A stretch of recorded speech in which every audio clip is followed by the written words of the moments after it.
अस्सलाम वालेकुम, मेरा नाम मरियम आलम है और मैं एक न्यूट्रिशनिस्ट हूँ। आज हम बात करेंगे रमज़ान के महीने में डायबिटीज़ के साथ हमें जो एडजस्टमेंट्स करनी होती हैं अपनी डाइट में उन पर।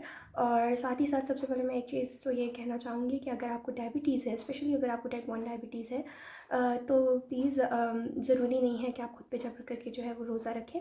और बहुत ज़्यादा ज़रूरी है कि अपने डॉक्टर के साथ मशवरा करें ताकि वो आपको बेहतर तरीके से गाइड कर सके। अगर रमज़ान में रोज़ा रखना आपके लिए नुकसानदेह है तो वो आपको बताएंगे।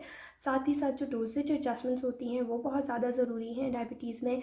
भले आपको टाइप 1 डायबिटीज़ हो या टाइप 2 डायबिटीज़ हो, उसके लिए आपकी इंसुलिन डोजेज और डिफरेंट जो आपकी ओरल मेडिकेशंस टाइप 2 में यूज़ करते हैं उनकी एडजस्टमेंट बहुत ज़रूरी है। इस पर एक वीडियो जो है वो डॉक्टर उमर ने ऑलरेडी डाल दी है।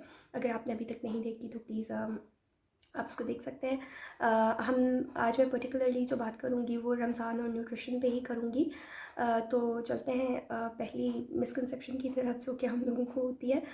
वो ये है कि नॉर्मली हम क्या करते हैं कि हम 3 मील्स खा रहे होते हैं। लंच, डिनर, ब्रेकफास्ट, ये हमारे 3 मील्स होते हैं। तो इसमें क्या होता है, हम लोग अपनी कैलोरीज़, हमें लगता है कि हम जितनी हमें ज़रूरत है हम खा रहे हैं, लेकिन जब रमज़ान का महीना आता है और हम 2 टाइम्स खाना शुरू करते हैं, जिस तरह से इफ़्तार और सहरी का टाइम ये होता है जिसमें हम मेन मील्स खा रहे होते हैं, तो हमें लगता है शायद बहुत ज़्यादा हम कैलोरी डेफिसिट में जा रहे हैं, हम लोग कम कैलोरीज़ खा रहे हैं, तो हमें ज़्यादा खाना खाना चाहिए, जबकि ये कॉन्सेप्ट गलत है। हम लोग इसके चक्कर में गलत फूड चॉइसेस जो है वो अपना लेते हैं और एक ही मील के टाइमिंग पे, जिस तरह से सहरी पे या इफ्तारी पे, हम तकरीबन 1500 कैलोरीज़ जो है वो खा लेते हैं। इसका नुकसान ये होता है कि एक तो रमज़ान के महीने में वज़न घटने के बजाय बढ़ जाता है। सेकेंडली ये होता है कि खाने के बाद जो है वो शुगर बहुत ज़्यादा हाई हो जाती है। इन 2 चीज़ों को अवॉइड करने के लिए आपको अपने मील्स जो हैं वो बैलेंस रखने हैं। आगे चल के मैं आपको बताऊंगी कि हेल्दी सहरी, इफ्तारी किस तरह से होगी और डाइट प्लानिंग रमज़ान में हम किस तरह से करेंगे।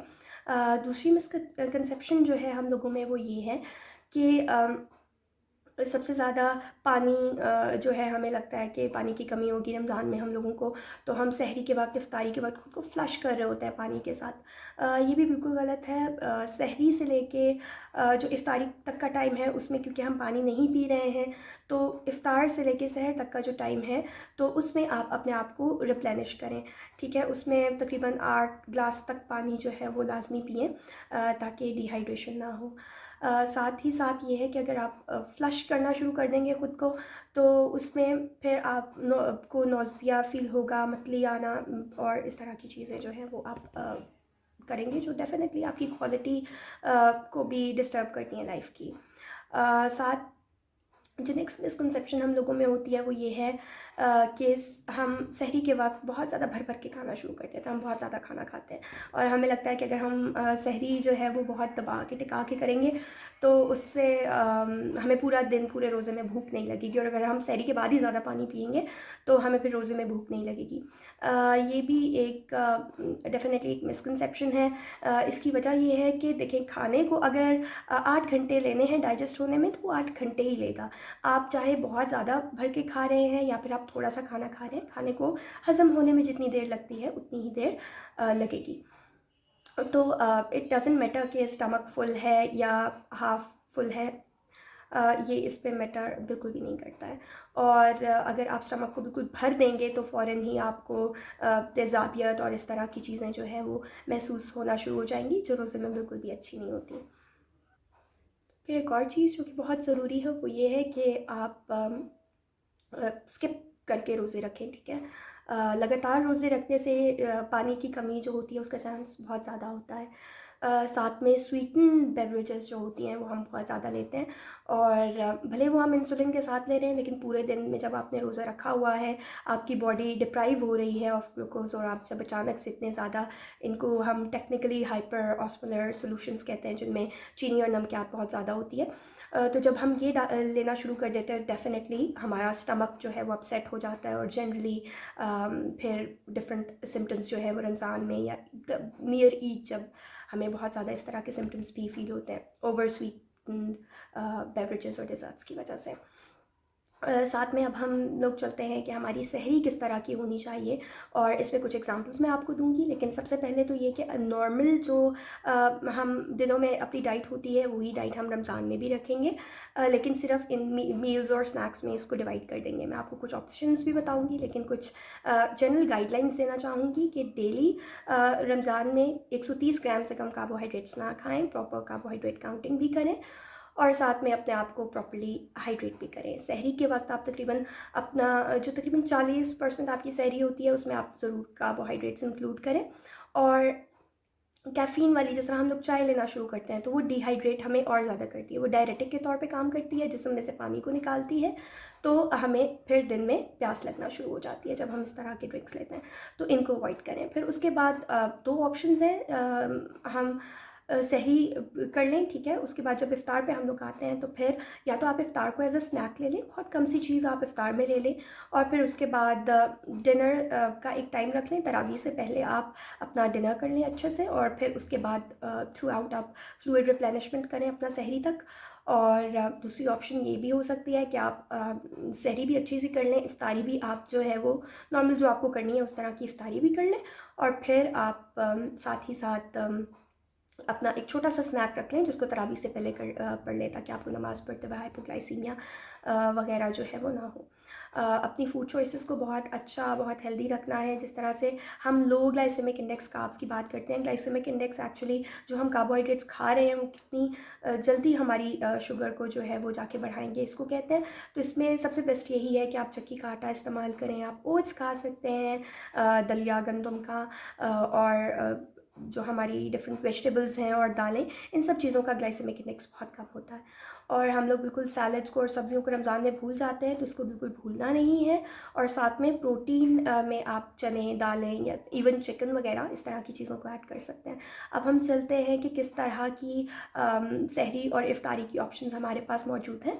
उसके लिए मैं आपको कुछ ऑप्शन दिखाती हूँ।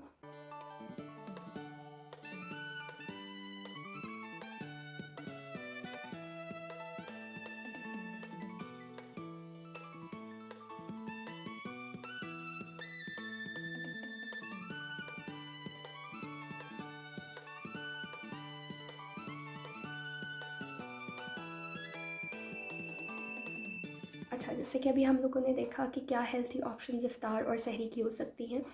लास्टली मैं आपको ये बताना चाहूँगी कि आपको शुगर किन किन वक्तों पे जो है वो चेक करनी है। सबसे पहले अगर आपको कोई भी एबनॉर्मल सिम्टम महसूस होता है जिससे आपको लगे कि आपकी शुगर या तो लो हो रही है या हाई हो रही है, उस वक्त आपको अपनी शुगर ज़रूर चेक कर लेनी है। और अगर शुगर बहुत हाई या बहुत लो हो रही हो तो आपको डेफिनेटली रोज़ा तोड़ देना है।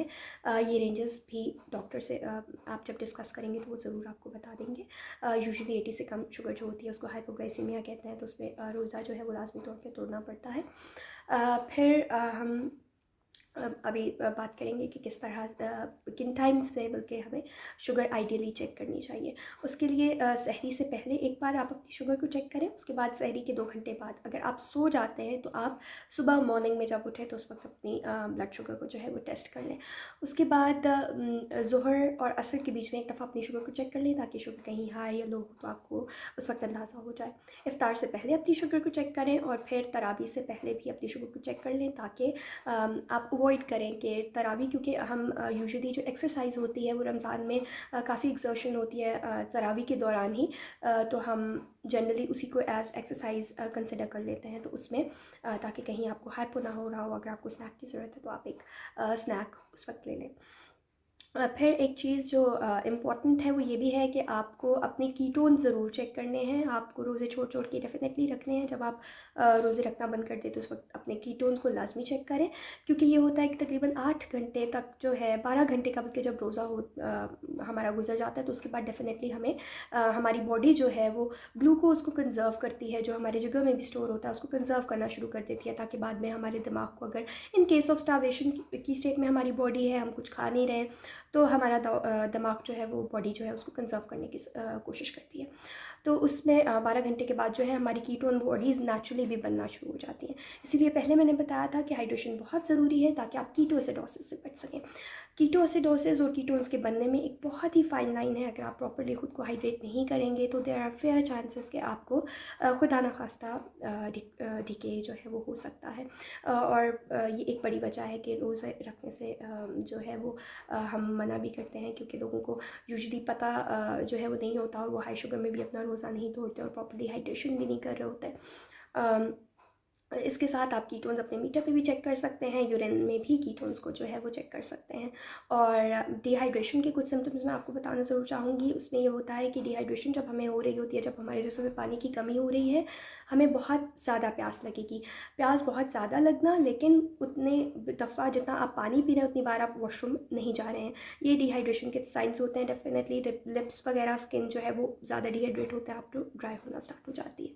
और साथ ही में ये होता है कि तब डिहाइड्रेशन अगर आपको लग रही हो, वैसे भी रमज़ान में हफ्ते में एक बार जो है वो आप 1 लीटर पानी में एक पैकेट जो है वो ORS का घोल के पी सकते हैं। उसमें इतने ज़्यादा कार्बोहाइड्रेट्स नहीं होते, और वो आप किसी भी एक दिन में अपने आप को डिहाइड्रेट कर सकते हैं, और ये भी बहुत ज़रूरी है।